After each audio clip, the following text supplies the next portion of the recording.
자, 안녕하세요. 오늘은 1차원 운동 두 번째 시간입니다. 등속 운동에 대해서 공부합니다. 목표는 등속 운동에 대해서 모두 아는 거예요.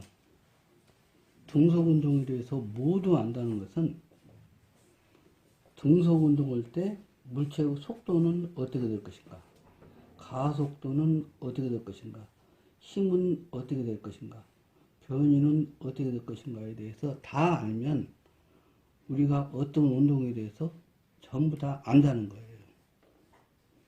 속도와 가속도와 힘과 변이에 대해서 그것들이 어떻게 변할 것인가를 다 안다면 그 운동은 우리가 잘 할 수 있는 거다. 일단은 등속 운동이니까 속도는 일정합니다. 속도는 일정하니까 콘스탄트 하겠죠? 그 다음에 가속도는 속도를 미분한 거니까 dt분의 d, 속도가 일정하니까 일정한 상수를 미분하면 0이죠. 그러니까 가속도는 없죠. 가속도라는 것은 속도보다 얼마나 더 가야 되냐, 여기서 더하기지만 변했다는 뜻이에요. 그러니까 속도가 일정하면 가속은 없는 거죠. 속도가 더 가해지지는 않는 거죠. 이게 증가한다든가 감소한다든가 그런 것이 없다는 얘기죠. 가속도가 없으면 힘은 어떻게 되나? 힘은 질량에다 가속도를 곱한 거야. 그러면 질량에다가 가속도는 없죠. 가속도가 0이니까 0이다. 가속도가 0이면 힘도 0이다. 이제 변이만 알면 되겠네요. 변이는 단위가 미터고, 단위가 나는 미터고, 속도는 단위가 뭐야? 미터 퍼 세컨드야. 그럼 미터 퍼 세컨드로부터 미터 값을 알려면 시간을 이렇게 시간을 곱해야 한다 이거죠. 곱해야 한다. 즉 적분으로 해야 된다. 적분을 해야 된다. 그러면은 VT를 적분하면 그냥 VT죠. 근데 이게 변이가 X잖아. X, 이게 부정적분이에요. 적분 상수가 들어가야 돼요. 그래서 적분 상수 X0 플러스 그 다음에 적분하면 VT다. 이거는 적분 상수예요. 수학적으로는 적분 상수라고 하죠. 근데 적분 상수는 항상 어떤 것을 처음 값을 나타내고 있어요. 처음 값. 그러니까 변이라면 처음 위치가 되고, 속도라면 처음 속도, 가속도라면 처음 가속도, 그렇게 되어 있어요. 그리고 적분 상수는 수학적으로는 항상 적분 상수가 뒤에 오지만 공학이나 물리학이나 하여튼 실용 학문에서는 상수가 먼저 와요. 좀 이따 얘기해 주겠어요? 그래서 적분 상수가 되겠다. 자, 그 다음에 아주 유용한 참고를 한번 봅시다. 힘 F하고 가속도 A의 관계에 대해서 좀 알아봅시다. 가속도 A의 특성하고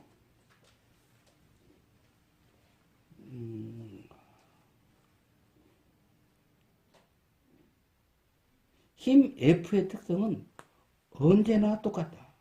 언제나 똑같다. 자, 여기가 좀 표기가 그렇네. 가속도는 기호가 A예요. 힘은 F예요. 그래서 가속도 A의 특성하고 힘 A의 특성은 언제나 똑같다. 언제나 똑같다. 즉, 힘 F가 증가하면 가속도 A도 증가합니다. 힘 F가 감소하면 가속도 A도 감소합니다. F 이퀄 0이면 A는 이퀄 0이다. 즉 힘과 가속도는 언제나 특성이 똑같아요. 힘 F가 오른쪽 방향으로 작용한다면 가속도 A도 오른쪽 방향입니다.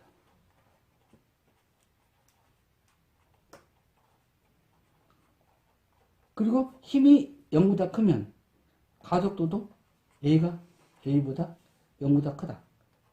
즉 A보다 크다 작다는 것은 방향을 나타내는 거예요. 어떤 물리에서는 플러스 마이너스가 있으니까 굉장히 편하죠. 플러스가 오른쪽이라면 마이너스는 왼쪽, 플러스가 동쪽이라면 마이너스 서쪽. 플러스 마이너스는 언제나 방향을 나타낸다고 생각하면 돼요. 그러니까 힘의 방향하고 F의 방향은 언제나 똑같다. 그래서 마치 힘은 F니까 마치 뭐 가족 구성원으로 따진다면 아빠라고 할까? father. 근데 아빠하고 아들은 붕어빵 가족이니까 똑같다는 얘기예요. A는 A니까 뭐야? 아들. 좀 약간 뭐 아재 개그 같지만 힘과 가속도는 아빠와 아들 정도 관계가 있죠. 즉 가족 구성원이라는 소리죠. 패밀리에서 F가 아빠고 A는 뭐야? 아들을 이루고 있는 가족 정도라고 생각하면 돼요. 이 M은 뭐 생각을 짓겠죠. 맘이 마더 정도로 생기니까 항상 힘과 가속도는 패밀리라고 생각하면 좋겠다. 그러니까 여기서 가속도가 0이면 그냥 봐도 힘도 0. 가속도가 0보다 크면 힘도 바로 0보다 크다. 이런 식으로 항상 생각하면 좋겠어요. 그 다음에 수식을 쓰는 방법에 대해서 알아야 돼요. 수학에서는 예를 들어서 이렇게 씁니다. 수학에서는 y는 이꼴 ax제곱 플러스 bx 플러스 c라고 쓰죠. 예를 들어서 2차 방정식을. 그 다음에 이 c가 뭐라고 하냐면 y의 절편이라고 해요. y의 절편은 y의 시작값을 얘기하고 있어요. y의 처음값.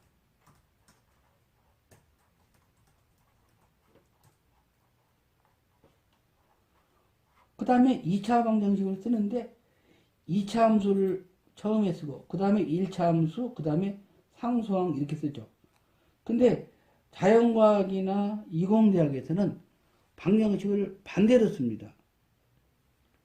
상수항이 앞에 쓰고 1차 함수 그 다음에 2차 함수는 제일 마지막에 씁니다. 두 번째, 그래프로 따진다면 y는 세로축이고 x는 가로축이죠. 그러면은 가로축은 언제나 그 시간이라는 얘기예요. 왜냐하면 시간에 따라서 어떤 것이 어떻게 변하는가를 나타내니까. 그래서 x가 아니고 과학에서는 전부 다 t다. 이게 y0, 그 다음에 상수, 그 다음에 bt 플러스 at 제곱이 되겠죠. 근데 상수는 또 c라고 안 쓰고 항상 뭐 제로라고 씁니다. 이게 y라면 y0, a라면 a0, f라면 f0. 그런데 그것은 뭐예요? y의 처음값을 나타낸다. 이게 굉장히 편하죠. 왜 그러면 수학하고 이공에서는 방정식을 반대로 쓰냐? 훨씬 실용적이다는 얘기죠. 이게 실용적이다. 실용적이란 말은 보기도 좋고 알기도 좋다. 언제나 보면은 어떤 거 나오면 그것도 처음값이 나와요. 항상. 만약에 얘가 0이라면 뭐야? 원점에서 출발한 거죠. 에이, 그렇겠네. 그러면 속도면 속도 제로, 이치면 이치 제로, 가속도라면 가속도 제로, 힘이라면 힘의 처음값이 항상 등장한다. 이렇게 수식이 어떻게 나와 있는가를 알면 우리가 그 어떤 수식을 보는 뭐라고 할까? 자세가 틀리겠네요. 그 다음에 예제 2-3 봅시다. 기본 필수예요. 30쪽에 나와 있는데 여기 스타 표시가 되어 있는 것은 예제 2-3을 약간 변형한 거예요. 변형했다는 말은 거기에서는 하나를 물어봤는데 뭐 두 개를 푼다든가 아니면은 숫자를 약간 바꿨다든가 그런 경우예요. 자, 문제를 읽을 때 중요한 말만 줄칩시다. 중요하다는 말은 뭐 어떤 것이 일정하다는 말이 중요한 말이고 아니면은 없다라는 말이 중요한 말이에요. 어떤 사람이 일정한 속도로 운동한다. 일정하다는 말은 더 중요하죠. 밑줄 쳐놨어요. 20m 거리를 운동하는 동안 기록이 4.0초다. 그랬어요. 그러면 그 사람의 속도는 얼마냐? 속도는 dt분의 dx다. 단위를 생각하면 좋죠. 단위가 속도는 뭐야? 미터 퍼 세컨드니까. 구하는 방법은 숫자로 구한다면 어떻게 되겠어요? 몇 미터를 몇 초로 나누면 되겠죠. 수학적으로는 t분의 x. 진짜 정의는 dt분의 dx. 아하. 그러면 시간이 얼마야? 4.0초. 4.0초라는 것은 지금 유효 숫자가 몇 자리예요? 2자리. 모든 계산을 할 때는 숫자 2개까지는 믿을 수 있다는 얘기예요. 2자리까지만 계산해야 됩니다. 미터 값은 20m. 그러면 계산값은 5인데 단위는 미터 퍼 세컨드. 이것은 우리가 지금까지 계산하는 방법이죠. 그런데 이렇게 하면 안 되겠어요. 우리 일반 문학을 배웠기 때문에 우리는 5라고 쓰면 안 되고 5.0이라고 써야 되겠죠. 그죠? 5.0이라고 썼으니까 5는 확실한 숫자고 0도 믿을 수 있는 숫자니까 정밀도가 2예요. 유효숫자가 2자리. 유효숫자는 반드시 2자리까지 써야 이게 과학적이고 합리적이고 실험적인 답이 되겠어요.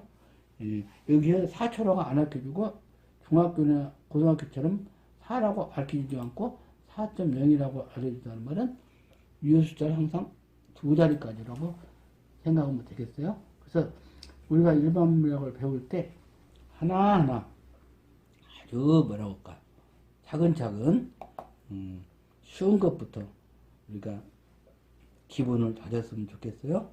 그 다음에 10초 동안 운동한 거리. 그리고 항상 뭔가를 물어볼 때 속도가 얼마냐 그러면 물어본 것에 대한 단위를 알면 좋아요. 속도 단위는 몇 미터 퍼 세컨드다.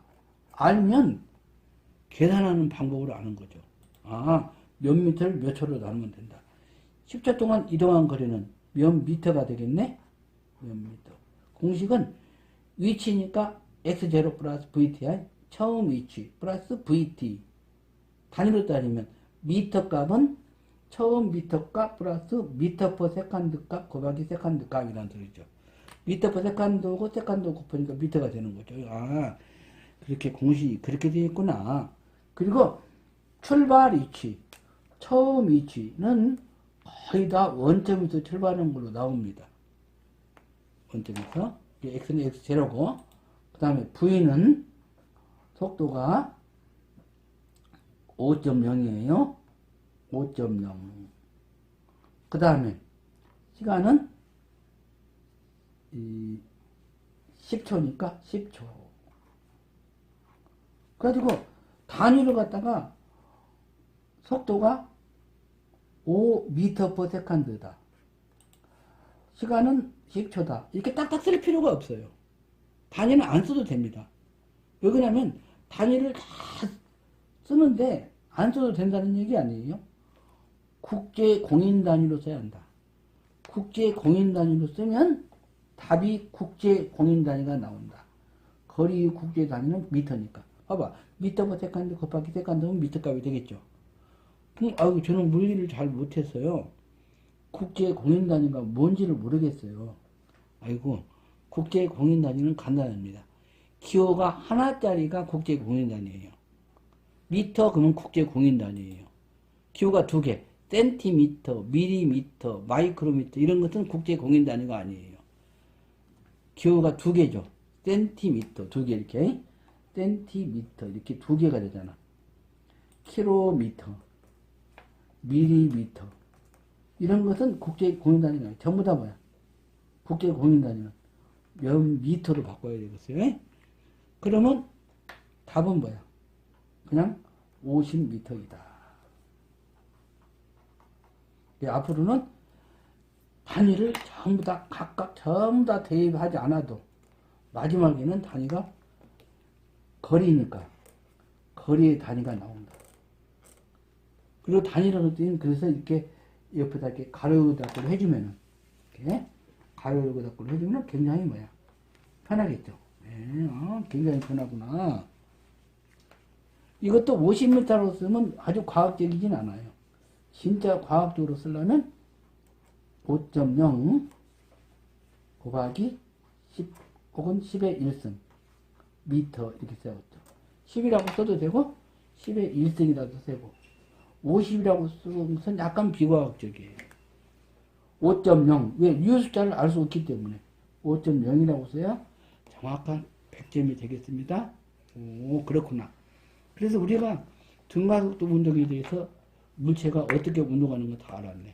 등가속도 운동에 대해서 다 안다는 것은 속도는 어떻게 될 것이고 가속도가 어떻게 되고 힘은 어떻게 되고 그 다음에 물체의 위치가 어떻게 되고에 대해서 알면 전부 다 아는 거예요. 두 번째는 등가속 운동에 대해서 공부합니다. 등가속은 등은 똑같다라는 뜻이죠. 똑같다. 일정하다. 그러면 등가속이니까 뭐야? 가속도가 일정하다. 가속도가 일정하기 때문에 가속도 방향도 일정하고 가속도 크기도 일정합니다. 방향이 변하면 안 돼요. 일단은 아무리 물리학에서는 크기가 일정하다 하더라도 방향이 변하면 그것은 무조건 변하는 거예요. 그러니까 직선운동이죠. 직선운동을 안 해도 직선운동을 해야만이 방향이 똑같은 거죠. 곡선이 됐다든가 원이 됐다든가 포물선이 됐다든가 그런 것은 무조건 일정하지 않는 거예요. 가속도가 있는 거죠. 뭐가 있다고요? 가속도가 있다는 말은 힘이 존재한다는 얘기예요. 힘이 작용하고 있다. 아하, 그렇구나. 그러면은 등가속 운동에 대해 4개 알면 다 되죠. 등가속 운동에서 가속도는 어떻게 될 것이고 힘은 어떻게 될 것이고 속도가 어떻게 변하는가 변이가 어떻게 되는가 알면은 등가속 운동에 대해서 우리가 전부 다 아는 거예요. 일단은 가속도는 알려줬죠. 일정하다고 했죠. 가속도는 일정하다. 가속도는 일정하다. 가속도가 일정하니까 F는 이꼴 MA니까 힘도 일정하다. 그죠? 힘과 가속도는 언제나 성질이 동일하다. 가속도가 일정하면 힘이 일정하다. 그러면 등가속 운동이라면 바로 뭐야? 가속도가 일정한 운동이니까 너는 등힘 운동이라고 해도 되죠. 힘이 일정한 운동. 물체에 일정한 힘이 작용할 때 운동. 그렇죠? 그 다음에 속도는 가속도를 적분하면 되겠죠. 그러면 가속도 속도니까 V는 이꼴 V의 처음가 V0 이게 상수예요. 플러스 적분하면 AT가 되겠네요. 그러면 위치는 어떻게 되냐? 속도를 미분하면 되죠. 그러면 속도가 뭐야? V0 플러스 AT니까 이것을 적분한다면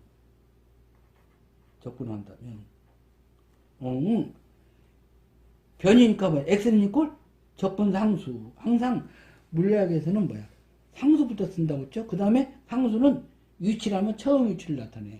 그 다음에 적분합니다. 상수부터 쓰고 V0니까 V0T 그 다음에 AT 적분하면 뭐야? 2분의 1 AT 제곱이 되겠네요. 그래서 등가속 운동에 대해서 뭐야? 4개 다 알면 물체 운동에 대해서 우리가 전부 다 아는 거나 마찬가지다. 자, 이렇게 간단히 우리가 정리했고, 이렇게 정리한다고 해도 되는 건 아니에요. 공학이나 물리학에서는 공부할 때 가장 좋은 방법은 공식에 대해서 이해를 하고, 일단은 이해하면서도 이해가 잘 안 됐다 하더라도 무조건 나가야 돼요. 끝까지 안 되는 걸 가지고 노력하면은 잘 될 거라고 하는 것은 말뿐이고, 실제로는 안 됩니다.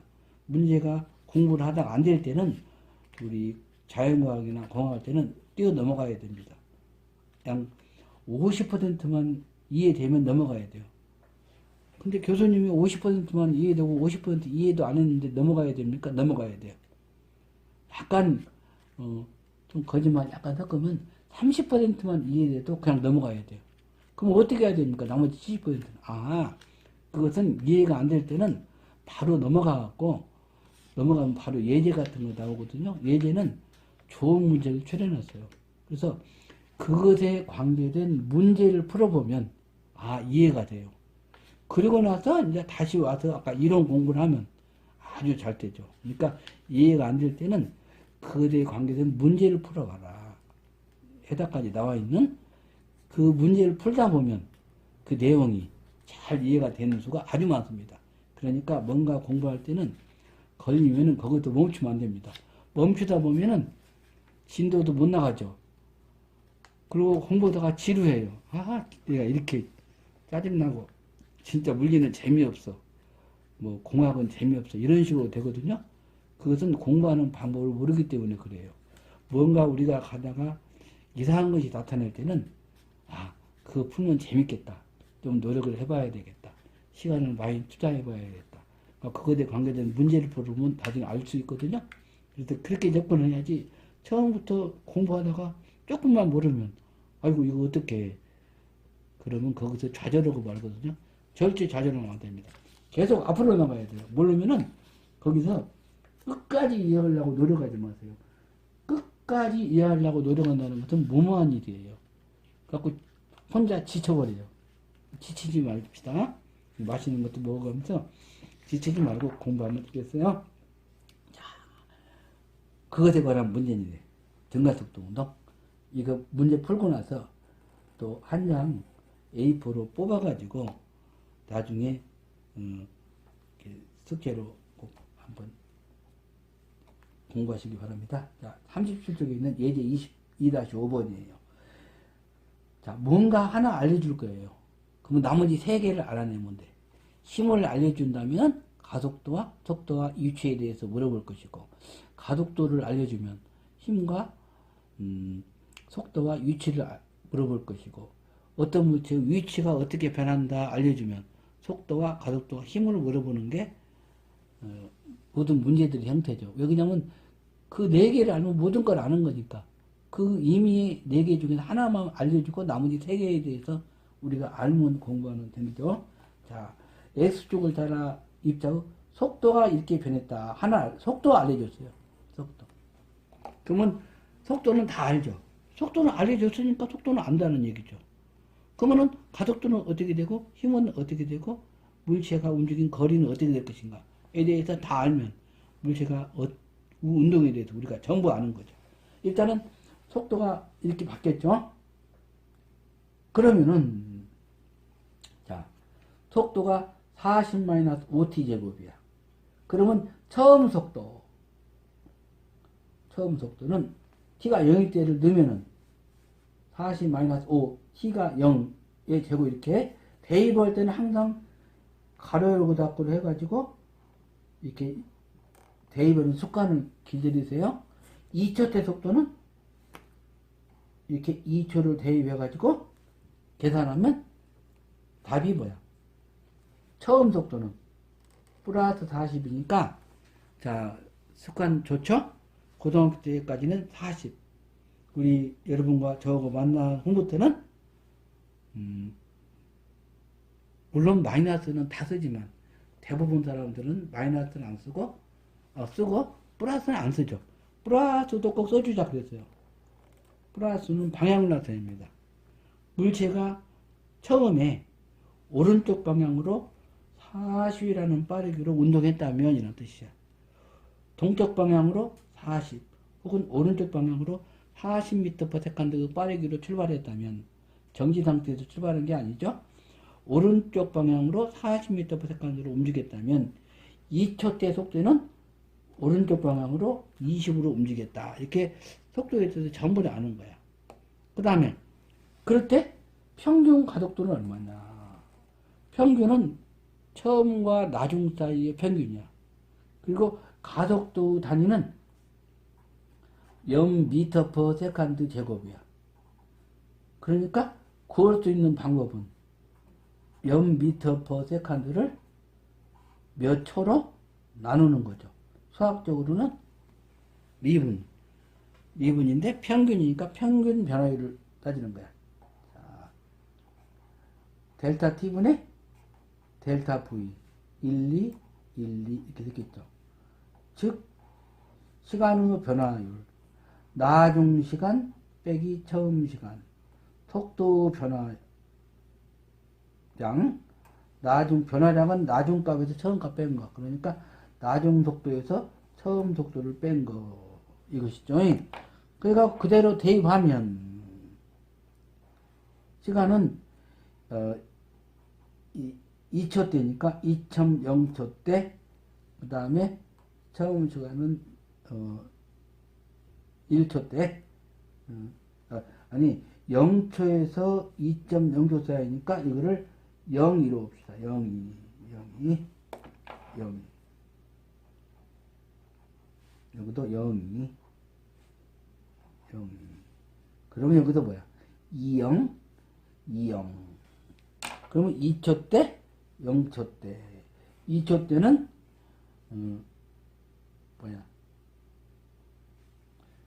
20이죠? 플러스 20 마이너스 0초 때는 플러스 40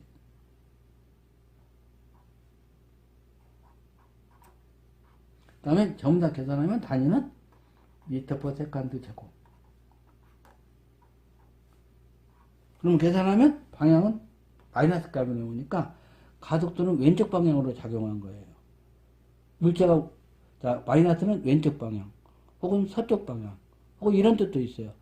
물체 운동과 반대 방향으로 가속도가 작용하고 있다. 즉, 힘은 물체와 운동하는 것과 반대 방향으로 작용하고 있어요. 가속도 크기는 10 미터 퍼 세컨드 제곱이고, 방향은 반대 방향으로 작용하고 있다. 라는 뜻을 우리가 알 수 있겠네. 그 다음에 2초 때의 순간 가속도는 얼마냐? 물론 가속도니까 dt분의 dv의 속도를 미분하면 돼. 속도가 40-5t 제곱이니까 상수는 미분하면 0이죠. 그 다음에 마이너스 5t 제곱이니까 곱하면 뭐야? 10t가 되겠죠. 마이너스 10t. 그러니까 가속도 방향은 마이너스이고 가속도는 단위가 크기가 뭐야? 10t로 변한다. t가 0일 때 처음 가속도는 0, 1초 때 가속도는 10, 2초 때 가속도는 뭐야? 2 더하면 20, 3초 때 가속도 30 이런 식으로 변하는 거죠. 그럼 2초 때 가속도는 마이너스 10에다가 시간이 2.0초 그것을 그 다음에 뭐야? 미터 퍼 세컨드 제곱. 항상 그 단위까지 써줘야 돼요. 마이너스 20 단위는 언제나 써줘야 됩니다. 일상생활하고 틀리게 자연과학이나 공학 시험 볼 때 항상 단위가 꼭 써줘야 되거든요. 단위를 안 써주면 사소한 것이지만 감점 받습니다. 대부분 반절까지 깎아버려요. 그리고 모든 자격시험에서도 반드시 단위는 써주게 되어 있어요. 단위 안 쓰면 무조건 점수가 감점됩니다. 조심해 주세요. 자, 그 다음에 자유낙하 운동에 대해서 우리가 알고 싶다. 자유낙하 운동. 자유하고 낙하 운동. 자유라는 것은 무언가가 없다 그런 뜻이에요. 뭐가 없다. 여기서는 처음 속도가 0인 걸 자유낙하라고 합니다. 떨어뜨리기는 떨어뜨리는데 정지 상태에서 떨어뜨리는 것은 자유낙하고 그냥 밑으로 막 던져버리는 것은 그건 그냥 낙하 운동이야. 자유낙하가 아니라 그냥 낙하 운동. 위로 던졌더니 올라가서 떨어졌다 이런 것은 떨어질 때는 낙하 운동이야. 정지 상태에서 들고 있다가 놓는 것은 자유낙하 운동. 그 다음에 낙하 운동 보면 지구 때문에 떨어지는 것이 낙하 운동이야. 그래서 가속도는 언제나 뭐야? 9.8m per 세컨드 제곱입니다. 그때 가속도를 A라고 안 쓰고 G라고 씁니다. G는 이게 중력 가속도라고 해요. 중력 가속도. 중력을 영어로 gravitation이라고 합니다. 그래서 그 첫자 G값을 땄어요. 중력일 때. 그래서 중력 가속도. 그래서 중력 가속도 G로 낙하하는 등가속 운동을 우리가 자유낙하 운동이다. 그래. 자유낙하 운동이들 전부 다 알면 다 끝나는 거야. 전부 다 안다? 자유낙하 하는 물체에 대해서 힘은 어떻게 작용할 것인가, 가속도는 얼마인가, 속도는 어떻게 변할 것인가, 그 다음에 물체가 움직이는 거리는 어떻게 변할 것인가, 이렇게 네 개를 알면 다 아는 거죠. 하나는 알죠. 가속도는 9.8G다. 즉, 자유낙하 운동은 가속도는 9.8이고, 크기로 따진다면 교류는 G라고 하고, 우리가 중력 가속도라고 하고, 그 값은 뭐야, 항상? 일정하다. 일정하다면 시간에 관계없다는 얘기죠. 9.8이니까 시간에 관계없어. 처음 가속도도 9.8, 1초 가속도도 9.8, 2초 때 가속도도 9.8, 물체가 낙하하고 나서 3초 때 가속도도 일정하다는 얘기야. 그 말은 지구가 일정한 크기의 가속도로 뭐야? 잡아당긴다. 그런 뜻이죠. 그러면 가속도가 일정하면 힘도 일정합니다. F니까 MA니까 M은 M이고 그 다음에 가속도는 뭐야? A가 G니까 mg. 일정한데 그 값이 뭐야? mg 값으로 일정하다 라는 뜻이야. mg 값으로 일정하다. 그 다음에 속도는 가속도를 미분하면 됩니다. 아니 적분하면 그러면 gt니까 제가 일정해. 그러면 뭐야? 속도 v0인데 처음 속도는 없죠. 처음 속도는 전기상태로 출발했으니까 적분항수 0. 그 다음에 적분하면 그냥 gt가 될 것이죠. 그 다음에 위치는 x는 있고 vt네. 그럼 v가 뭐야? gt야. gt dt 그렇죠? 그럼 적분하면 위치니까 처음 위치는 0 원점에서 떨어졌다면 그 다음에 gt 제곱 적분하면 2분의 gt 제곱이 되죠. 그 다음에 수식이 이렇게 있다고 그래. 아무것도 없죠. 그러면 뭐야? 처음 속도가 0이구만. 정지 상태에서 떨어졌구만. 변유는 처음 변유가 없네. 그럼 원점에서 떨어졌다면 그런 뜻이죠. 그래서 수식이 어떻게 되어 있는가를 구성을 안다면 우리가 훨씬 그것을 해석하기 좋다. 의미를 모른다면 어렵게 보이겠지만 의미를 아니까 좀 쉽게 보이죠. 아, 그렇군요. 자, 이제 자유낙하가 아니네요. 그냥 낙하 운동이에요. 자유낙하 했으니까 낙하 운동 그냥 알죠. 낙하 운동은 그냥 가속도가 뭐야? G로 낙하 운동 하는 거예요.